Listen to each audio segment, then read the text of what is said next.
સુરતમાં સાપ્તાહિક પેપરના માલિકની ધરપકડ કરાઈ। અયુબ ભીખન શેખ નામના શખ્સની ધરપકડ।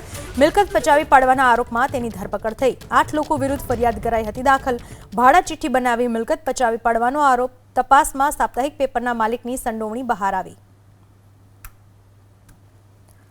તે મિલકતમાં હાલના ધરપકડ કરાયેલ આરોપી તથા બીજા અન્ય આરોપીએ પોતે એના માલિકના હોવા છતાં ત્યાં એના માલિક છે એ રીતના ભાડા ચિઠ્ઠી બનાવેલી અને એ ભાડા ચિઠ્ઠીમાં પોતાની સહીઓ કરી જાતેથી અને એ ભાડા ચિઠ્ઠીઓ સાચા તરીકે ઉપયોગ કરવા માટે વાપરેલું હોય આ બાબતે અરજદાર નાઓ દ્વારા અગાઉ લેખિત અરજી આપવામાં આવેલી હતી। એ અરજીની તપાસ દરમિયાન ગુનાહિત જણાતા ગઈકાલ આ બાબતે જૂની આઈપીસી કલમ 420, 465, 467, 468, 471 મુજબ કુલ આરોપીઓ 8 અને તપાસમાં મળી આવે તે વિરુદ્ધ ગુનો દાખલ કરવામાં આવેલ છે અને ગઈકાલ તપાસ દરમિયાન આ કામના આરોપી નંબર 5 અયુબ ભીખન શેખ નાઓ મળી આવતા તેમની ધરપકડ કરવામાં આવી છે।